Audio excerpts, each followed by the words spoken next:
حمد و صلات کے بعد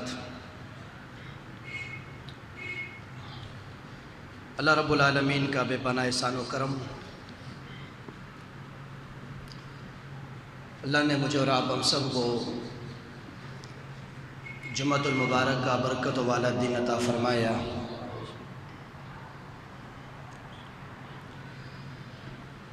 آج ماہ رمضان شریف کا دوسرا جمعہ ہے اور نواں روزہ ہے۔ خوش قسمت وہ لوگ جنہوں نے 9 دن میں بہت کچھ پایا ہے، اور بد نصیب وہ لوگ جنہوں نے اس کو کھیل کود کے اندر ضائع کر دیا ہے۔ نواں روزہ چند گھنٹوں کے بعد جو ہے رخصت ہو جائے گا، لیکن 9 دن میں کس کے اندر کتنی تبدیلی آئی، کس کے اندر کیا معاملات ہوئے، ہر بندہ اپنی ذات سے واقف ہے۔ اسی لیے قرآن مجید میں فرمایا کہ ایام معدودات، یہ مختصر سے دن ہیں، گنتی کے دن ہوتے ہیں ماہ رمضان کے، جو کہ اللہ رب العالمین نے تم پر فرض فرمائے ہیں۔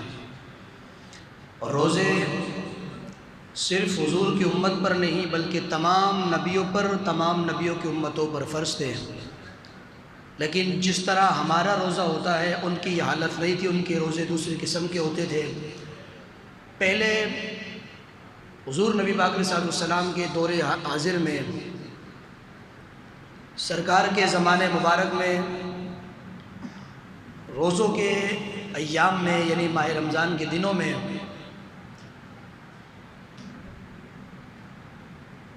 رات میں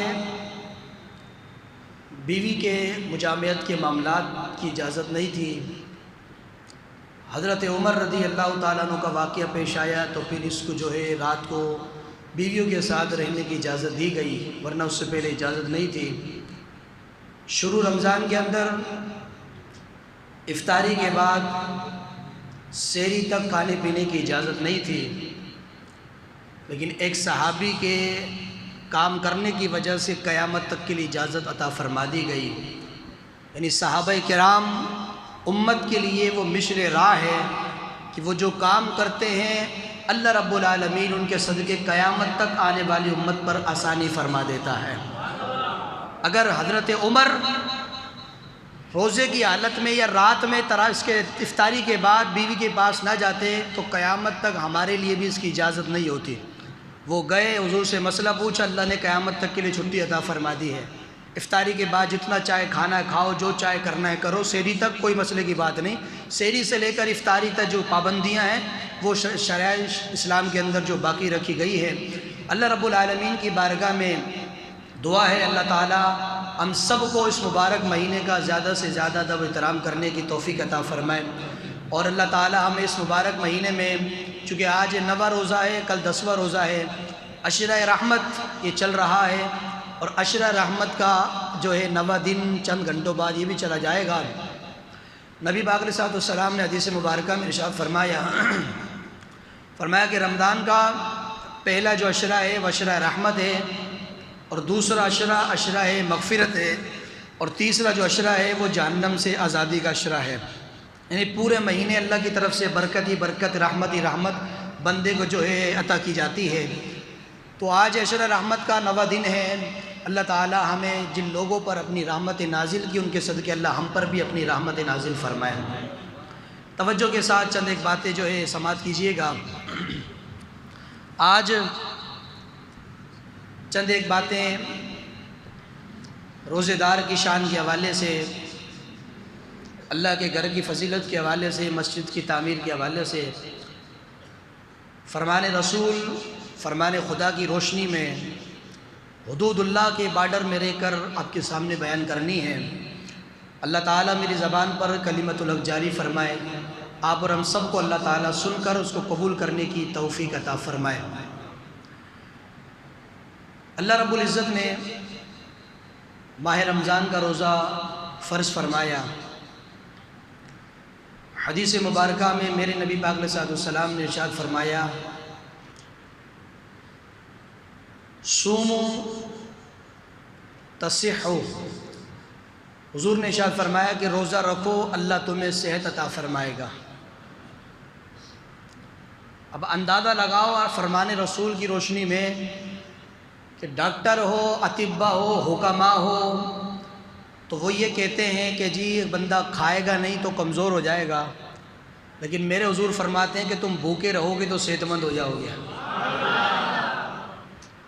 ادھر ان کی حکمت یہ کہتی ہے کہ بندہ نہیں کھائے گا تو طبیعت نڈال ہو جائے گی، میرے حضور فرماتے ہیں نہیں کھاؤ گے تو جسم کے اندر توانائی طاقت مضبوط ہو جائے گی، ہڈیوں کے جوڑ تمہارے مضبوط ہو جائیں گے۔ اس فرمان رسول کو سائنس کی روشنی میں آپ دیکھیں، آج کے سائنسدان جب انہوں نے اس چیز پر ریسرچ کی تو وہ یہ بات کہتے ہیں کہ جی بندہ اگر سال میں 15 18 دن 20 دن سال کے اندر اگر 12 13 گھنٹے بھوکا پیاسا رہے، بھائی غور سے سننا توجہ کے ساتھ، 12 13 گھنٹے اگر کوئی انسان سال میں 15 20 دن بھوکا رہے پیاسا رہے تو اس کے اندر سے کینسر کے جو جراثیم وہ ختم کر دیے جاتے ہیں۔ سال میں 12 15 دن اگر وہ بھوکا رہے نا، صرف 12 15 دن اور 20 دن لگا لو، 12 13 گھنٹے صرف ایک دن میں بھوکا رہے تو کینسر کے جو جراثیم ہیں سائنسدان کہتے ہیں اس کے اندر سے وہ بھوک کی وجہ سے ختم کر دیے جاتے ہیں۔ اب پڑھو حضور کی حدیث، سومو تصیحو، میرے حضور نے فرمایا روزہ رکھو صحت مند ہو جاؤ گے۔ یعنی رب اب پتہ چلا، سائنسدان کہتے ہیں توجہ کرنا کہ بھائی 12 13 گھنٹے سال میں 15 20 دن کوئی بھوکا رہے کینسر کے جراثیم جڑ سے ختم ہو جاتے ہیں۔ اب پتہ چلا کہ اللہ نے امت پر روزوں کو فرض کیوں فرمایا ہے، فرمایا کہ تم پر یہ فرض ہے، نفل نہیں ہے، مستحب نہیں، سنت نہیں، واجب نہیں، فرض ہے، تاکہ پتہ چلے کہ ضروری کر دو۔ کہ میں نے کہا سائنسدان 15 20 دن کا کہتے ہیں، اللہ نے پورے 30 دن کے روزے عطا فرمائے ہیں، 30 دن اللہ نے بھوکا پیاسا رکھا ہے، اور وہ کہتے ہیں کہ 12 13 گھنٹے بھوکا رہے تو کینسر کے جراثیم ختم ہو جاتے ہیں۔ اللہ رب العالمین نے 17 18 گھنٹے کا روزہ دے کر بھوکا رکھ کے بتا دیا کہ فرمایا میرے محبوب کا فرمان غلط نہیں ہے، زیادہ کھانے سے بیماریاں بڑھ جاتی ہیں، اوے میرے بندوں میں تمہیں روزہ دے رہا ہوں، میری عبادت بھی ہوتی رہے گی، تمہاری صحت بھی مضبوط ہوتی رہے گی، جسم سے کینسر کے جراثیم کا خاتمہ بھی ہوتا رہے گا۔ وہ اس چیز کو آج اس بات پر مانتے ہیں کہ جی روز بھوکے رہنے سے کینسر کی بیماری ختم ہوتی ہے، اور میرے رب نے جو ہے سال میں 30 دن روزے فرض فرما کر بتا دیا کہ وہ تو تم 18 اس کے 12 گھنٹے کا بھوکا رکھنا چاہ رہے، تیرا رب تو تجھے 18 گھنٹے بھوکا رکھ رہا ہے۔ 12 گھنٹے میں کینسر کے جراثیم ختم ہوں گے تو بتاؤ 17 18 گھنٹے بھوکے رہو گے تو کیا باقی رہے گا؟ پھر عبادت کی عبادت، روزے کا روزہ، اور اللہ کی بارگاہ میں بندے کو جو ہے قرب بھی اللہ کی بارگاہ کا حاصل ہوگا۔ توجہ کیجئے گا، 3 شخص راستے میں سفر کر رہے ہیں، ایک تھا یہودی، ایک تھا عیسائی، تیسرا تھا مسلمان۔ بالکل توجہ کرنا، راستے کے اندر وہ سفر کر رہے ہیں۔ مولانا روم رحمۃ اللہ تعالی علیہ نے مثنوی شریف کے اندر لکھا حکایت کو، آپ فرماتے ہیں کہ رمضان شریف کا مہینہ تھا، اور چلتے چلتے یہ مسئلہ بھی توجہ کے ساتھ سماعت کیجئے کہ رمضان کو رمضان نہیں کہنا چاہیے۔ رمضان کو رمضان ہے بولو نہیں کہنا چاہیے، کیوں؟ اس لیے کہ رمضان اللہ کا نام ہے، وہ رمضان آ گیا، رمضان چلا گیا، رمضان کا چاند نظر آ گیا، رمضان نہ آتا ہے نہ جاتا ہے، رمضان تو میرا رب ہے، اللہ نہ آتا ہے، رمضان نہیں، یہ بیعت بھی ہے۔ کیا کہو گے؟ رمضان شریف یا رمضان المبارک کا مہینہ آ گیا، یہ خود رمضان نہیں ہے، رمضان کا مہینہ ہے، ٹھیک ہے نا؟ یہ غلطی اپنی سیٹ کرو، یہ حضور نے منع فرمایا ہے، فرمایا رمضان نہیں، رمضان کا چاند نظر آ گیا، رمضان تو خود اللہ ہے، اللہ کا چاند نظر نہیں آتا، اللہ کے مہینے کا چاند نظر آتا ہے، رمضان شریف کا مہینہ، رمضان المبارک کا مہینہ، کیونکہ حدیث میں ارشاد فرمایا شعبان و شہری و رمضان و شہر اللہ، شعبان میرا مہینہ، رمضان اللہ کا مہینہ ہے، تو اللہ کا مہینہ آتا ہے اللہ تعالیٰ، تو اب کیا کہیں گے کہ رمضان شریف کا مہینہ، رمضان المبارک کا مہینہ، رمضان کا مہینہ نہیں، رمضان آ گیا، رمضان چلا گیا، رمضان کا مہینہ، رمضان چل رہا ہے، رمضان کا چاند نہیں، رمضان شریف کا یا رمضان المبارک کا، ٹھیک ہو گیا جی؟ سنیے جی، رمضان المبارک کا مہینہ، 3 شخص سفر کر رہے ہیں، ایک یہودی، ایک عیسائی، تیسرا مسلمان۔ ایک گاؤں کے اندر پہنچے تو لوگوں نے کہا کہ بھئی رمضان المبارک کا مہینہ ہے، تو یہ ان لوگوں نے سمجھا کہ تینوں مسلمان ہوں گے، ٹھیک ہے نا، ان لوگوں نے گھر میں بٹھایا، افطاری کا وقت ہوا اور سامنے جو ہے حلوہ لا کے رکھ دیا۔ اب وہ جو یہودی اور عیسائی تھے نا، انہوں نے کہا یار یہ مسئلہ اصل میں ایسا ہے کہ افطاری ہوگی تو یہ مسلمان ہے، اور یہ مسلمان حلوہ شوق سے کھاتا ہے کیونکہ اس لیے اس کے نبی کی سنت مبارکہ ہے، تو یہ حلوہ تو انہوں نے رکھ دیا۔ انہوں نے بھائی دونوں نے مشورہ کیا کہ کام کرتے ہیں، اس کو ایسی بات بتاتے ہیں کہ جس سے یہ صبح تک مان جائے، صبح اس کا روزہ ہوگا، ہم تو مسلمان نہیں ہیں تو سارا ہم ہڑپ کر جائیں گے، ہم کھا جائیں گے، یہ روزے کی وجہ سے پیچھے ہو جائے گا، اور اگر ابھی جو ہے ہم نے کہا کہ ابھی کھاتے تو سارا یہ کھا جائے گا، کیونکہ روزہ افطار اور صبح سے بھوکا پیاسا ہے، یہ سارا یہ کھا جائے گا۔ انہوں نے مسلمان سے کہا کہ بھائی بات دراصل یہ کہ ہمارا جو ہے نا ابھی ہاضمہ صحیح نہیں ہے، تو یہ کہ حلوہ صبح کھائیں گے۔ تو میں نے کہا بات دراصل یہ کہ حلوہ چیز ہی ایسی، ہر کسی کا ہاضمہ خراب ہو جاتا دیکھ کر، وہ جو نہیں فرما رہے آپ، حلوہ چیز ہی ایسی، اچھے اچھوں کے ہاضمے خراب ہو جاتے حلوہ دیکھ کر۔ ہاں کھاتے ہیں سنی حلوہ سرکار کے کرم سے، دیکھو تو نجدیوں کو کووں پہ پیار آئے۔ ان کے نزدیک کوا حلال ہے، جو کاؤ کاؤ کرتے پھرتے بیچارے، وہ توجہ کرنا۔ تو فرمایا کہ بھائی وہ بات دراصل یہ ہے کہ ہمیں اس وقت ہمارا معدہ خراب ہو رہا ہے، تو صبح جو ہے حلوہ کھائیں گے، صبح تک اس کو رکھ لیتے ہیں۔ تو مسلمان نے کہا کوئی مسئلے کی بات نہیں ہے، چلو ٹھیک ہے، لیکن حلوہ تو تازہ ہی اچھا لگتا ہے، لیکن تمہاری مرضی، جیسا فیصلہ کرو۔ اب صبح تک ہو گیا، اچھا رات کو سونے لگے نا، تو تینوں نے کہا سوتے سوتے بھائی بات دراصل یہ کہ صبح جب اٹھیں گے نا، تو اٹھنے کے بعد تینوں اپنا اپنا خواب سنائیں گے، جس نے جو خواب دیکھا ہوگا رات کو، اور جس کا جتنا خواب اچھا ہوگا حلوہ وہ کھائے گا سارا۔ بھائی غور کرنا بات پر، روزے دار کی شان، روزے کی برکت کیا سنیے کہ مزہ آ جائے گا۔ بھائی صبح اٹھیں گے سحری کے وقت، تو تینوں اپنا اپنا خواب سنائیں گے، جس کا خواب جتنا اچھا ہوگا حلوہ وہ کھائے گا۔ فرمایا ٹھیک ہو گیا، تینوں جا کے سو گئے۔ صبح سحری کے وقت ہوا، اٹھے، اب بھائی یہودی تو تیرا خواب سنا؟ اس نے کہا میرا خواب یہ ہے کہ میں رات کو سویا تو میرے نبی موسیٰ علیہ السلام آئے تھے، اور میرا ہاتھ پکڑ کے کوہ طور پہ لے گئے، اور میں اپنے نبی کے ساتھ وہاں چلا گیا کوہ طور پر، بڑے میرے نظارے دیکھے، بڑے معاملات دیکھے، بڑی چیزیں میرے نبی نے مجھے دکھائی۔ تو ظاہر سی بات ہے میرا خواب سب سے اعلیٰ ہے، اور کوہ طور کا پہاڑ کہاں پر ہے؟ مصر میں، زمین کے اوپر ہے آسمان پر ہے؟ جلدی بولو یار، زمین پر ہے، مصر کے اندر آج بھی موجود ہے، جس پہاڑ پر اللہ نے تجلی ڈالی تھی وہ پہاڑ آج بھی موجود ہے، توجہ کرنا۔ اب بھائی میرے نبی لے گئے تھے کوہ طور پر، تو میں نے بہت کچھ دیکھا، تو میرا خواب اچھا ہے، پھر تو صبر کر۔ اب بھائی عیسائی تو سنا تیرا خواب۔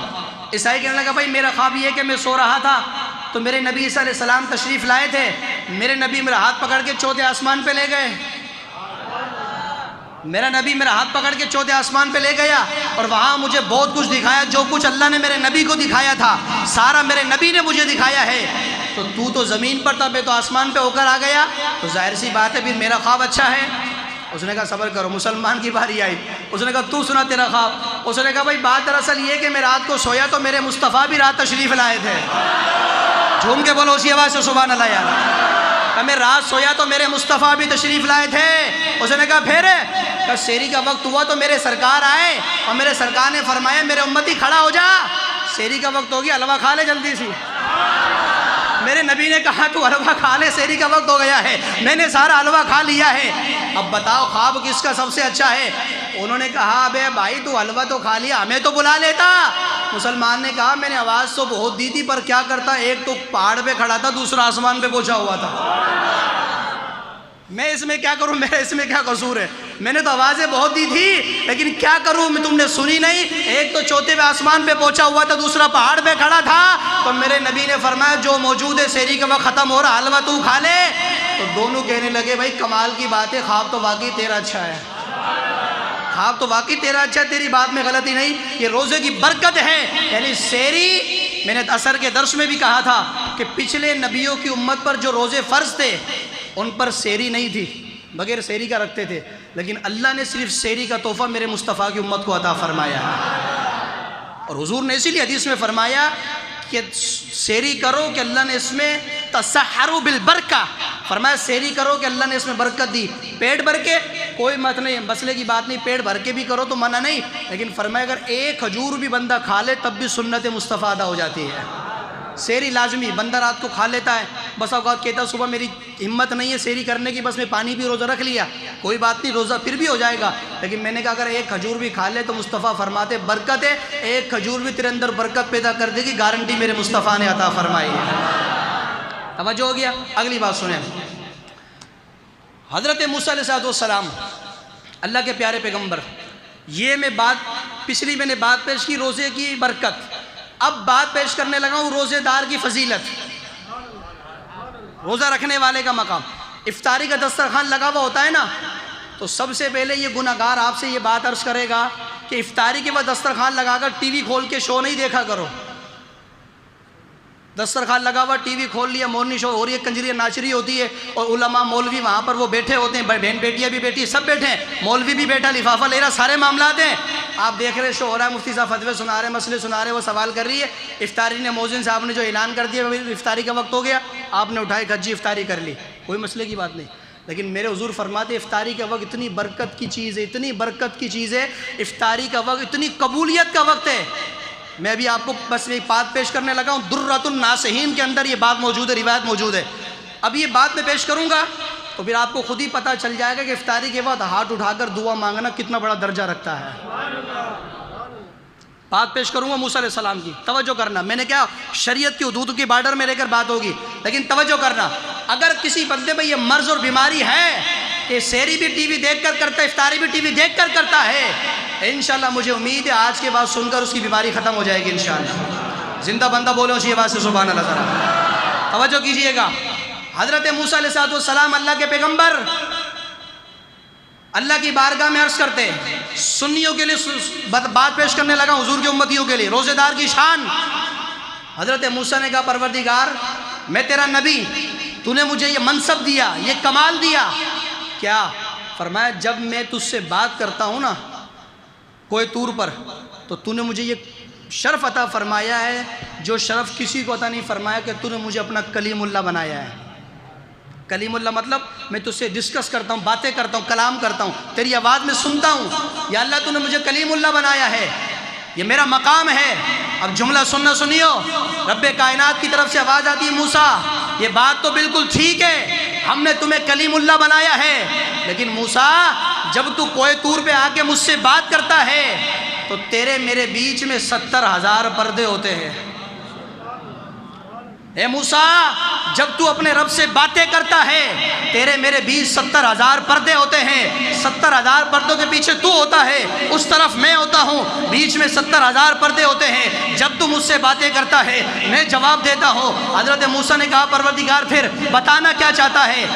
اللہ فرماتا موسیٰ یہ تو تیرا مقام ہے کہ جب تو بات کرے 70,000 پردے بیچ میں ہوتے ہیں، لیکن موسیٰ یاد رکھ آخری کے اندر میرا مصطفیٰ آئے گا، مدینے کا والی آخری نبیوں میں تشریف لائے گا، میرے مصطفیٰ کی امت کو میرے یہ مقام عطا فرمایا ہے، میرے نبی کا امتی صبح سحری سے لے کر افطاری تک کا روزہ رکھے گا، سارے دن بھوکا رہے گا، پیاسا رہے گا، حلق میں کانٹے پڑ رہے ہوں گے۔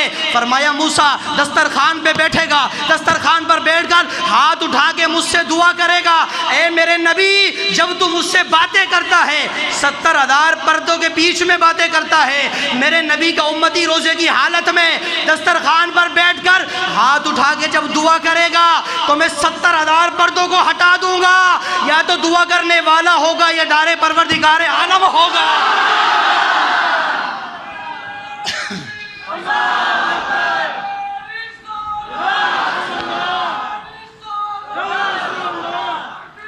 فرمایا یاد تو جب باتیں کرتا ہے تو تیرے میرے بھی 70,000 پردے ہوتے ہیں، لیکن فرمایا مصطفیٰ کا امتی روزے کی حالت میں دعا کرے گا میں سارے پردوں کو ہٹا دوں گا، اس وقت کوئی پردہ نہیں ہوگا، میرے نبی کی امتی کا میرا ڈائریکٹ رابطہ ہوگا، یا تو وہ دعا کرنے والا ہوگا یا سننے والا پروردگار عالم ہوگا۔ بتاؤ اپنے افطاری کے لمحے کو اس طرح ضائع کرنے والوں ظالموں، یہ تو افطاری کا وقت ہے، قبولیت کا وقت ہے، وہ تمہیں دیکھ کر احسان نہیں فرماتا، وہ ہم پر جو بھی کرم فرماتا مدینے والے کے چہرے کی وجہ سے فرماتا ہے۔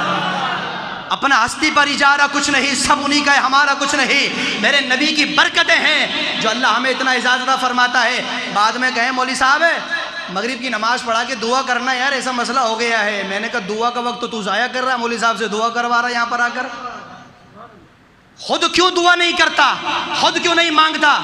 میرے مصطفیٰ کریم صلی اللہ علیہ وسلم نے حدیث مبارکہ میں ارشاد فرمایا اذان اور اقامت کے جو بیچ کا جو وقت ہے، اس وقت سرکار نے فرمایا اللہ کی بارگاہ میں دعا قبول ہوتی ہے۔ اذان و تکبیر کے بیچ میں جو وقت ہے لیکن یہاں دو وہاں باتیں کر رہے ہیں صف میں بیٹھ کر، چار یہاں باتیں کر رہے ہیں، نماز کا ٹائم ہونے والا قریب 5 منٹ 6 منٹ رہ گئے، ان کی باتیں ختم نہیں ہوتی۔ اگر آپ کہیں تو باتیں کرنے والوں کو حدیث کا ڈوز نہ لگا دوں؟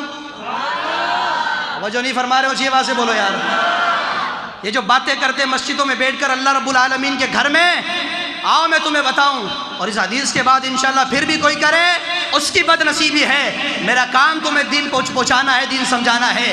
جو نماز کے وقت آتے ہیں، میں نے یہ مسئلہ پہلے بھی بیان کیا تھا، وہ بزرگ اس مسجد میں بیٹھے ہوئے بھی مجھے نظر آ رہے ہیں، وہ میرا اشارہ سمجھ جائیں گے۔ میں نے ان کو منع کیا تھا کس چیز کا؟ کہ جب بھی وہ نماز میں آتے تھے نا، السلام علیکم، گیٹ میں داخل ہوتے ہی زور سے سلام کرتے۔ 1 دن 2 دن 4 دن 5 دن ان کو دیکھا، میں نے ان کو سمجھایا، اللہ نے توفیق دی، بابا نے منع کر دیا، اب نہیں کرتا وہ۔ اور میری دعا ہے میرا رب بات ماننے پر اس کو عمر خضری عطا فرمائے، کیونکہ امام کی بات نہیں، یہ مصطفیٰ کا فرمان ہے، ٹھیک ہے نا؟ اب نہیں کرتے۔ کیوں؟ اس لیے کہ اگر جب جماعت کا وقت قریب ہے، اذان ہو گئی، جیسے ہم نماز کے لیے بیٹھے انتظار کر رہے ہیں، بیان سنیں گے، نماز ہوگی، کوئی آ کے السلام علیکم، ابھی جس طرح بیان چل رہا ہے، درس ہو رہا ہے، اس طرح اونچی آواز میں سلام کرنا منع ہے۔ اگر کوئی سلام کرے، جواب دینا واجب نہیں کسی کے اوپر۔ مسئلہ سن لو غور سے، نماز کا وقت قریب ہے، لوگ نماز کے انتظار میں بیٹھے ہیں، مسجد کے گیٹ پہ کوئی آیا اور زور سے کہے السلام علیکم، کوئی سلام کا جواب دیتا بہت اچھی بات ہے، نہیں دیتا اس پر واجب نہیں، وہ گناہ گار نہیں، منع اس کو جو سلام کر رہا ہے۔ اب میرا پوائنٹ سننا غور سے، میں نے کہا بھائی نماز کے وقت مسجد میں آتے وقت سلام کرنا منع ہے، تو تیری باتیں کرنے کی کیسے اجازت ہوگی؟ اور میں نے کہا باتیں کرنے سے بہتر استغفار پڑھ، تیرے گناہ معاف ہو جائیں۔ مٹھے بولے ہو؟ اوے باتیں کرنے سے بہتر اس کا ذکر کر تاکہ تجھے بخش دے، دعا کر، یہ دعا کی قبولیت کا وقت ہے۔ حدیث کیا کہتی ہے؟ میرے حضور نبی پاک علیہ السلام نے فرمایا، توجہ کرنا بھائی، انتظار نماز کا ہو رہا، لوگ باتیں کر رہے، اس کے بارے میں سرکار کیا کہتے ہیں، غور سے سننا۔ میرے حضور نے حدیث پاک میں ارشاد فرمایا، سرکار نے فرمایا کہ میری امت پر ایک زمانہ ایسا آئے گا، ایسا زمانہ آئے گا، کیسا؟ کہ لوگ مسجد میں دنیا کی باتیں کریں گے۔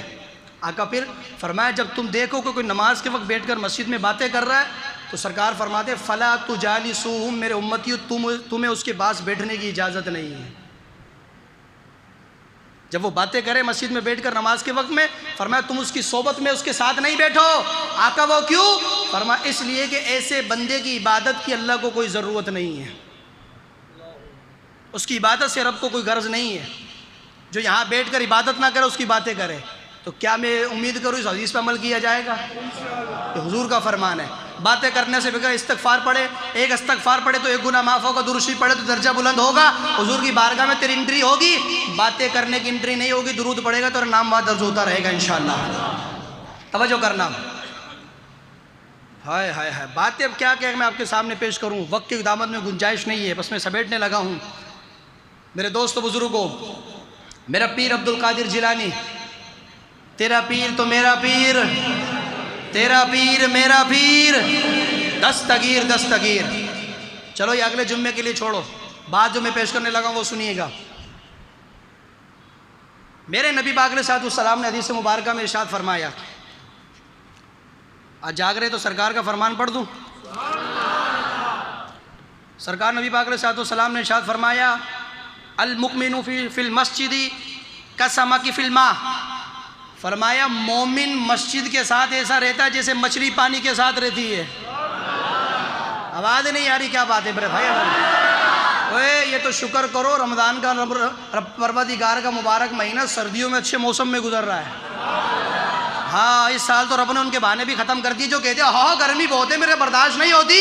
میں نے کہا اب تو ٹھنڈا موسم، اب روزہ نہیں رکھے گا تو پھر کیا بہانہ لگائے گا؟ بتا تو، اب تیرے بہانے سارے اس نے ختم کر دیے، اب کدھر بھاگے گا ظالموں؟ اللہ کا فرض چھوڑ دیتے ہو، اللہ سے بغاوت کرتے ہو۔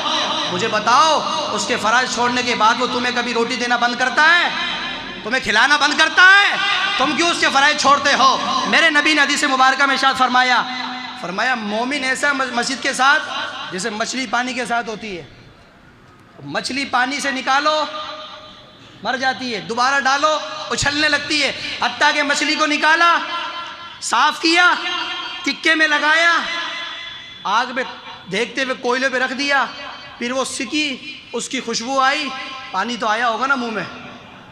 توجہ نہیں فرما رہے آپ؟ ابھی روزہ ہے، توجہ کیجئے گا۔ بالکل سیکھ گئی، اس کے بعد آپ نے کھائی، مچھلی پیٹ میں گئی، پیٹ میں جانے کے بعد بھی کیا کہتی ہے؟ پانی لا، پانی لا، پانی لا، پانی۔ وہ مچھلی کھانے کے بعد پیاس لگتی ہے یا نہیں؟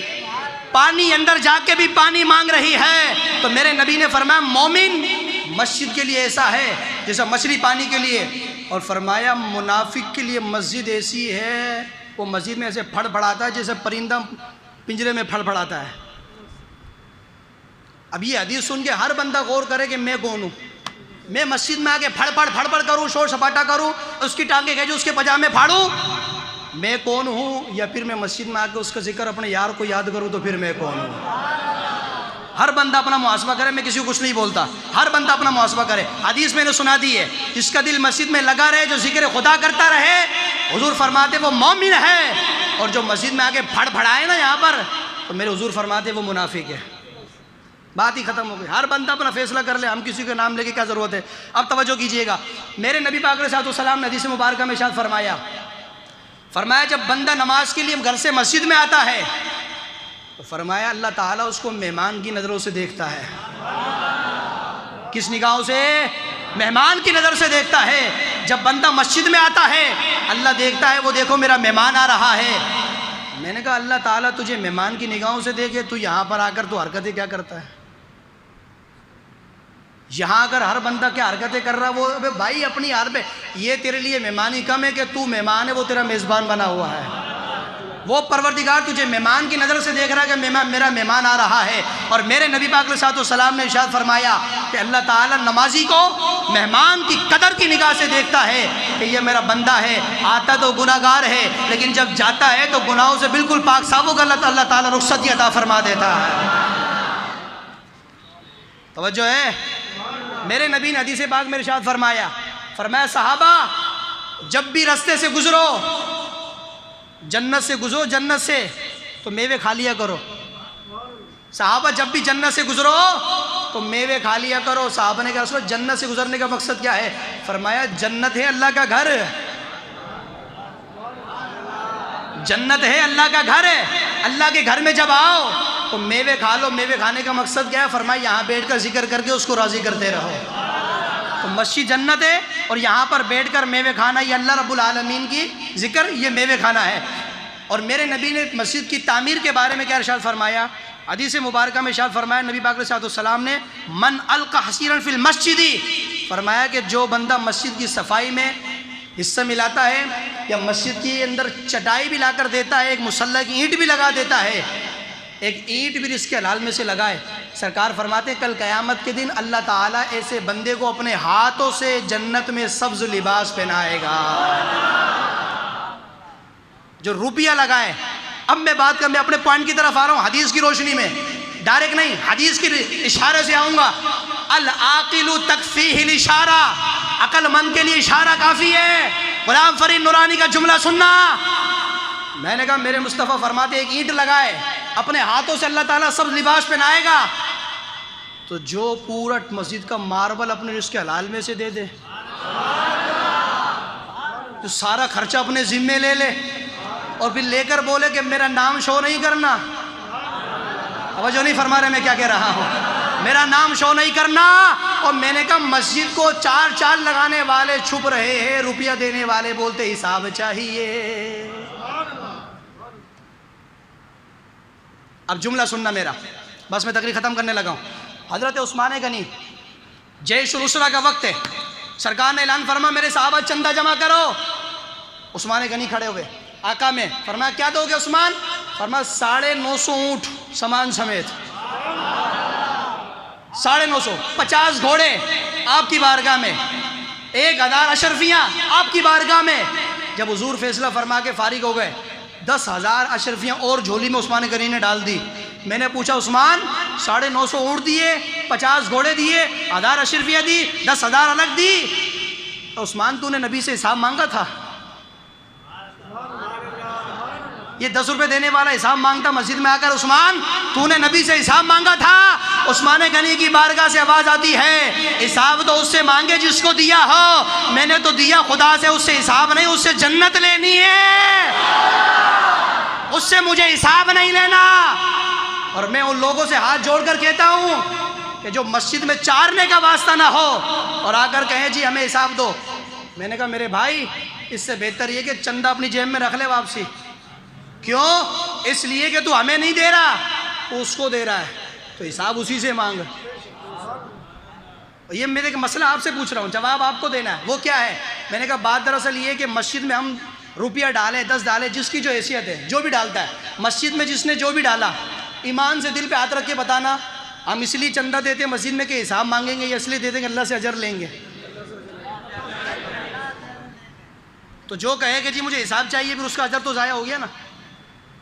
ہاں یہ مسئلہ سنو شریعت کا. اگر آپ نے پیسہ دیا، چندہ دیا اللہ کے نام پر، کمیٹی نے لیا، یہ کمیٹی غلط استعمال کرے گی، اللہ کی بارگاہ میں گناہ گار ہے، یہ مجرم، اللہ ان کا گریبان پکڑا جائے گا کمیٹی کا اگر یہ غلط جگہ پر استعمال کریں گے.